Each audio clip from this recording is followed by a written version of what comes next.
നമസ്കാരം. ഇറാനിൽ ബോംബിടാൻ ട്രംപ്, ബ്രിട്ടന്റെ എതിർപ്പിന് ട്രംപിന്റെ ഭീഷണി. അമേരിക്കയ്ക്ക് സൈനിക താവളം നൽകണ്ട എന്ന് അമേരിക്കയുടെ സഖ്യകക്ഷിയായുള്ള ബ്രിട്ടൻ വരെ തീരുമാനിച്ചാൽ അതെന്തുകൊണ്ടായിരിക്കും എന്ന് ചിന്തിക്കുക. അമേരിക്കയ്ക്ക് സൈനിക താവളം ബ്രിട്ടൻ നൽകുകയാണെങ്കിൽ ഇറാൻ ആദ്യം കത്തിക്കുന്നത് ബ്രിട്ടനെ ആയിരിക്കും. അത് വളരെ കൃത്യമായി മനസ്സിലാക്കിയതുകൊണ്ടാണ് കെയർ സ്റ്റാർമർ സൈനിക താവളം അമേരിക്കയ്ക്ക് നൽകാതെ എതിർപ്പറിയിച്ചിരിക്കുന്നത്. ഇറാനിൽ ബോംബിടാൻ വേണ്ടിയിട്ട് 10 ദിവസം സാവകാശം എന്നൊക്കെ പറഞ്ഞ് ട്രംപ് വെല്ലുവിളി ഉയർത്തുകയാണ്. ആ വെല്ലുവിളി ഇങ്ങനെ കടുപ്പിച്ച് മുന്നോട്ട് പോകുമ്പോൾ ഇറാനെതിരായിട്ടുള്ള ആക്രമണത്തിന് ബ്രിട്ടീഷിന്റെ സൈനിക താവളങ്ങൾ വിട്ടു നൽകില്ല എന്നുള്ള കൃത്യമായിട്ടുള്ള ഇടപെടൽ നടത്തുകയാണ് ബ്രിട്ടൻ. സമാധാന കരാറിൽ 10 ദിവസത്തിനുള്ളിൽ എത്തിയില്ല എങ്കിൽ ഇറാനെതിരെ കടുത്ത സൈനിക നടപടി ഉണ്ടാകുമെന്ന് അമേരിക്കൻ പ്രസിഡന്റ് ഡൊണാൾഡ് ട്രംപ് മുന്നറിയിപ്പ് നൽകുന്നത് ഇറാനിൽ ബോംബിടുക എന്നുള്ളത് തന്നെയാണ്. ഇതാണ് ലോകത്തെ വീണ്ടും ആശങ്കയിലാക്കിയിട്ടുള്ളത്. പശ്ചിമേഷ്യയും ഗൾഫ് രാജ്യങ്ങളും പ്രതിസന്ധിയിലാണ്. അതേസമയം ട്രംപിന്റെ യുദ്ധനീക്കത്തിന് തടയിടുവാനുള്ള ശ്രമങ്ങളാണ് ലോകരാജ്യങ്ങൾ അത്രയും നടത്തുന്നത്. എന്നാൽ ട്രംപിന്റെ ഒറ്റ ബുദ്ധി കൊണ്ട് ഈ രാജ്യങ്ങൾ നയതന്ത്ര പ്രതിസന്ധിയിലേക്ക് നീങ്ങുകയാണ്. ഇറാനെതിരെ ആക്രമണത്തിന് ബ്രിട്ടീഷ് സൈനിക താവളങ്ങൾ ഉപയോഗിക്കുവാൻ അനുവദിക്കില്ല എന്ന ബ്രിട്ടീഷ് പ്രധാനമന്ത്രി കെയർ സ്റ്റാർമർ വ്യക്തമാക്കിയതോടുകൂടി ലണ്ടനും വാഷിംഗ്ടണും തമ്മിലുള്ള നയതന്ത്ര പോരിലേക്ക് അത് നീങ്ങുന്നു എന്നുള്ളതാണ്. അമേരിക്കൻ പ്രസിഡന്റ് ഡൊണാൾഡ് ട്രംപിന്റെ അഭ്യർത്ഥന ബ്രിട്ടൻ തള്ളിയതോടുകൂടി ഇരു രാജ്യങ്ങളും തമ്മിലുള്ള ബന്ധം ഉലഞ്ഞിരിക്കുന്നു. ഇറാനിലെ ആണവ കേന്ദ്രങ്ങളെ ലക്ഷ്യമിട്ടുള്ള ദീർഘദൂര ബോംബർ വിമാനങ്ങളുടെ ആക്രമണത്തിന് ഗ്ലൗസാസ്റ്റർഷെയറിലെ RAF ഫെയർഫോർഡ്, കടൽ കടന്നുള്ള ഡീഗോ ഗാർഷ്യ എന്നീ താവളങ്ങൾ ഉപയോഗിക്കുവാൻ ട്രംപ് അനുമതി തേടിയിരുന്നു.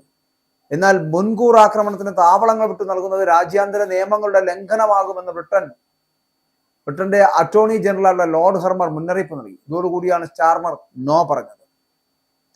ബ്രിട്ടന്റെ ഈ നീക്കത്തിൽ പ്രകോപിതനായിട്ടുള്ള ട്രംപ് തന്റെ സോഷ്യൽ മീഡിയ പ്ലാറ്റ്ഫോമായിട്ടുള്ള ട്രൂത്ത് സോഷ്യലിലൂടെ ആഞ്ഞടിച്ചു. ഇറാൻ ബ്രിട്ടനും ഭീഷണിയാണ് എന്നുള്ളത് മറന്നു പോകരുത് എന്നും സ്റ്റാർമർ കരുത്തു കാട്ടണമെന്നും വോക്കിസത്തിന്റെ പിന്നാലെ പോയി രാജ്യത്തെ ദുർബലപ്പെടുത്തരുത് എന്നാണ് ട്രംപിന്റെ മുന്നറിയിപ്പ് എന്നുള്ളത്. അതേസമയം ബ്രിട്ടന്റെ ഈ നിലപാടിന് പിന്നാലെ ചാഗോസ് ദ്വീപ സമൂഹം മൗറീഷ്യസിന് വിട്ടു നൽകുവാനുള്ള സ്റ്റാർമർ സർക്കാരിന്റെ നീക്കത്തിലുള്ള പിന്തുണ ട്രംപ് പിൻവലിച്ചിരിക്കുന്നു. ഇത് ബ്രിട്ടീഷ് സർക്കാരിന് വലിയ തിരിച്ചടിയാവുകയും ചെയ്തു. ഇവിടെയാണ് രണ്ട് രാജ്യങ്ങൾ തമ്മിൽ വീണ്ടും തെറ്റുന്നത്. ഒരു ചെറിയ പ്രശ്നം ഇത്രത്തോളം വലുതായി അവസാനം ആ ഒരു പ്രശ്നം കാരണം ലോകം മുഴുവൻ യുദ്ധത്തിലേക്ക് എത്തപ്പെടുന്ന ഒരു സാഹചര്യത്തിലേക്ക് കൊണ്ടെത്തിക്കുന്ന സാഹചര്യം ഉണ്ടാക്കിയത് സത്യത്തിൽ അമേരിക്കയാണ്. അമേരിക്ക എന്ന് പറയപ്പെടുന്ന ട്രംപാണ്. ട്രംപിന്റെ ഇത്തരത്തിലുള്ള കുൽസിത പ്രവൃത്തികൾ, കുബുദ്ധികൾ ഇത് കാരണമാണ് ഇന്ന് ഇറാൻ മാത്രമല്ല ഇറാനെ പ്രകോപിപ്പിക്കുന്ന തരത്തിലുള്ള പ്രവർത്തനങ്ങൾ നടത്തുന്ന അമേരിക്ക മറ്റു രാഷ്ട്രങ്ങൾക്ക് കൂടി ഭീഷണിയാവുകയാണ്. ഇപ്പോൾ അമേരിക്കയും അമേരിക്കയുടെ സഖ്യകക്ഷിയായിരുന്ന ബ്രിട്ടനും രണ്ട് വഴിയിലേക്ക് പിന്തിരിഞ്ഞു പോകാൻ പോകുന്ന ഒരു സാഹചര്യത്തിലേക്ക് എത്തിയിരിക്കുന്നു. മാത്രമല്ല പല ഈ തുർക്കി അടക്കമുള്ള, ഇസ്രായേൽ അടക്കമുള്ള, ഒപ്പം തന്നെ ഖത്തർ, ഒമാൻ അടക്കമുള്ള, UAE അടക്കമുള്ള ഇടങ്ങളിൽ സൈനിക താവളങ്ങളുണ്ട് അമേരിക്കയുടെ. ആ സൈനിക താവളങ്ങളിലായിരിക്കും ആദ്യത്തെ ബോംബ് ഇറാനിലിട്ട് കഴിയുമ്പോൾ ഇറാൻ അവസാനം പ്രതിരോധിക്കാൻ പോകുന്നതും പ്രതികരിക്കാൻ പോകുന്നതും. അവരുടെ പ്രതികരണം എന്ന് പറയപ്പെടുന്ന ഇസ്രായേലിന്റെ അല്ലെങ്കിൽ തുർക്കിയുടെ അല്ലെങ്കിൽ ഖത്തറിന്റെ, ഒമാന്റെ ഇവരുടെയൊക്കെ സൈനിക താവളങ്ങളെ ലക്ഷ്യമാക്കിക്കൊണ്ടുള്ള മിസൈൽ ആക്രമണമായിരിക്കും ഇറാൻ ആദ്യം നടപ്പിലാക്കുക. ഇത് തിരിച്ചറിഞ്ഞുകൊണ്ടാണ് ബ്രിട്ടൻ ഇപ്പോൾ അത്തരത്തിലൊരു സൈനിക താവളം അമേരിക്കയ്ക്ക് നൽകേണ്ട എന്നൊരു തീരുമാനത്തിലേക്ക് എത്തിയത്. കാരണം അങ്ങനെ ഒരു സാഹചര്യം ഉണ്ടാകുകയാണ്, ബ്രിട്ടൻ കൂടി അങ്ങനെ ഒരു സൈനിക താവളം ഇറാന് നൽകുകയാണെങ്കിൽ ഇറാന്റെ ആദ്യത്തെ ബോംബ് വീഴുന്നത് ബ്രിട്ടനിലായിരിക്കും. അപ്പോൾ അതിന്റെ തിരിച്ചറിവ് കൊണ്ടാണ് അദ്ദേഹം അത് ചെയ്തത്. പക്ഷേ അവിടെയാണ് ഇപ്പോൾ ട്രംപ് എന്ന് പറയപ്പെടുന്ന ഒരു ബിസിനസ്സുകാരൻ, ഒരു വ്യവസായി, അയാളെ ഒരു രാഷ്ട്രീയക്കാരനോ ഒരു ജനാധിപത്യവാദിയൊന്നും ഒരിക്കലും വിളിക്കാൻ കഴിയില്ല. അങ്ങനത്തെ ഒരാൾ ആ രാജ്യം ഭരിക്കുന്നത് കൊണ്ടാണ് അമേരിക്ക തകർന്ന തരിപ്പണമായിക്കൊണ്ടിരിക്കുന്നത്. അപ്പോൾ അങ്ങനെയുള്ള ഒരാൾ ബ്രിട്ടീഷ് സർക്കാരിനുള്ള വലിയ പിന്തുണ അടക്കം പിൻവലിക്കുന്ന ഒരു സാഹചര്യത്തിലേക്കുന്നു. ഈ അടുത്ത കാലത്ത് നമുക്കറിയാം, ഈ ചാഗോസ് ദ്വീപ സമൂഹമായിട്ട് ബന്ധപ്പെട്ട് മൗറീഷ്യസിന് വിട്ടു നൽകുവാനുള്ള സ്റ്റാർമർ സർക്കാരിന്റെ നീക്കം, ആ നീക്കത്തിന് ഒരു പിന്തുണ അമേരിക്ക അല്ലെങ്കിൽ ട്രംപ് നൽകിയിരുന്നു. അതിനെയാണ് കഴിഞ്ഞ ദിവസം പിൻവലിച്ചിരിക്കുന്നു. ബ്രിട്ടീഷ് സർക്കാരിന് വലിയ തിരിച്ചടിയാവുന്ന ഒരു വിഷയമാണ്. അപ്പോൾ ഇറാനുമായിട്ടുള്ള പുതിയ ആണവ കരാറിന് ട്രംപ് നൽകിയ 10 ദിവസത്തെ സമയപരിധി അവസാനിക്കാനിരിക്കെ മധ്യപൂർവേഷ്യയിൽ യുദ്ധഭീതി പുകയുകയാണ്. അമേരിക്ക 2 വിമാനവാഹിനി കപ്പലുകൾ മേഖലയിലേക്ക് വിന്യസിച്ചു കഴിഞ്ഞു. ആക്രമണത്തിന് താവളം നൽകില്ലെന്ന് പറയുമ്പോഴും തിരിച്ചടി ഉണ്ടായാൽ നേരിടാൻ ഖത്തറിലും സൈപ്രസിലും ബ്രിട്ടൻ തങ്ങളുടെ ടൈഫൂൺ F-35 യുദ്ധവിമാനങ്ങളെ സജ്ജമാക്കിയിട്ടുമുണ്ട്. 10 ദിവസത്തിനുള്ളിൽ സമാധാന കരാറിൽ എത്തിയില്ലെങ്കിൽ ഇറാനെതിരെ കടുത്ത സൈനിക നടപടി ഉണ്ടാകുമെന്ന് അമേരിക്കൻ പ്രസിഡന്റായ ഡൊണാൾഡ് ട്രംപിന്റെ മുന്നറിയിപ്പ് വാഷിംഗ്ടൺ DC-യിൽ നടന്ന പ്രഥമ ബോർഡ് ഓഫ് പീസ് യോഗത്തിലാണ് യുദ്ധത്തിന്റെ ഭാരിച്ച ചെലവുകളെക്കുറിച്ച് അടക്കം സംസാരിക്കവേ ട്രംപ് ഇറാൻ അന്ത്യശാസനം നൽകിയത്. ആണവ ചർച്ചകൾ പരാജയപ്പെട്ട സാഹചര്യത്തിൽ അർത്ഥവത്തായിട്ടുള്ള ഒരു കരാറിലെത്താൻ ഇറാൻ തയ്യാറായില്ല എങ്കിൽ മോശമായിട്ടുള്ള കാര്യങ്ങൾ സംഭവിക്കുമെന്ന് ട്രംപ് ഭീഷണിപ്പെടുത്തിയിരിക്കുന്നത്. അതുകൊണ്ടാണ് അടുത്ത 10 ദിവസത്തിനുള്ളിൽ ഇക്കാര്യത്തിൽ വ്യക്തത ഉണ്ടാകണമെന്നാണ് അദ്ദേഹം പറഞ്ഞിരിക്കുന്നത്.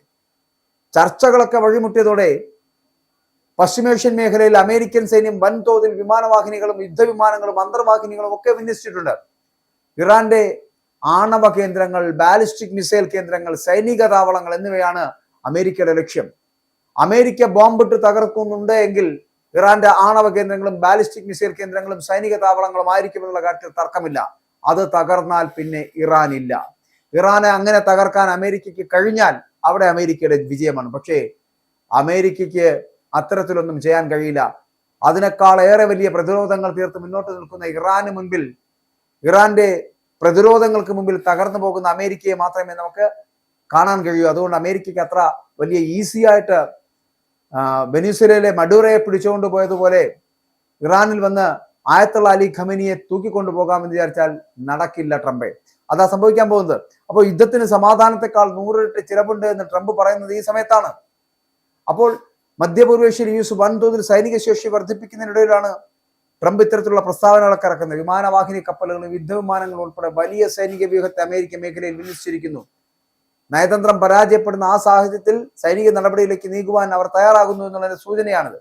അപ്പോൾ ഇറാൻ ആണവായുധങ്ങൾ നിർമ്മിക്കുവാൻ അനുവദിക്കില്ല എന്ന് ട്രംപ് ആവർത്തിച്ചു പറയുമ്പോഴും ഇറാന്റെ കൈവശം ആണവായുധമുണ്ടായാൽ മധ്യപൂർവേഷ്യയിൽ സമാധാനം സാധ്യമാകില്ല എന്നും അത് വളരെ ലളിതമായിട്ടുള്ള കാര്യമാണ് എന്നും കഴിഞ്ഞ വർഷം ഓപ്പറേഷൻ മിഡ് നൈറ്റ് ഹാമർ വഴി ഇറാന്റെ ചില ആണവ നിലയങ്ങൾക്ക് നേരെ അമേരിക്ക ആക്രമണം നടത്തിയതുമൊക്കെ നമ്മൾ ഓർക്കേണ്ടിയിരിക്കുന്നു. ഇത് ഇറാനെ ചർച്ചയിലേക്ക് തിരിച്ചു കൊണ്ടുവരാൻ സഹായിച്ചു അല്ലെങ്കിൽ അങ്ങനെ സഹായിക്കുമെന്നുള്ളതാണ് ട്രംപിന്റെ അവകാശവാദം എന്ന് പറയുന്നത്.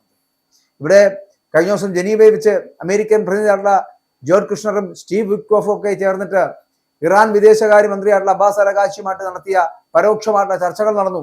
എന്നിട്ട് എന്ത് സംഭവിച്ചു? ഇറാനുമായിട്ടുള്ള ചർച്ചകളിൽ പുരോഗതി ഉണ്ട് എങ്കിലും ഇരു രാജ്യങ്ങളും തമ്മിലുള്ള നിലപാടുകളിൽ ഇപ്പോഴും വലിയ അന്തരമുണ്ട് എന്ന് തന്നെയാണ് വൈറ്റ് ഹൗസ് നൽകുന്ന സൂചന എന്ന് പറയുന്നത്. സാമ്പത്തിക ഉപരോധങ്ങൾ കാരണം നിലവിൽ ഇറാൻ പ്രതിസന്ധിയിലാണ്. ഇതിനിടയിൽ അമേരിക്കയുടെ സൈനിക ഭീഷണിയും വന്നതോടുകൂടി ഇറാൻ ഭരണകൂടം കടുത്ത സമ്മർദ്ദത്തിലാണ്.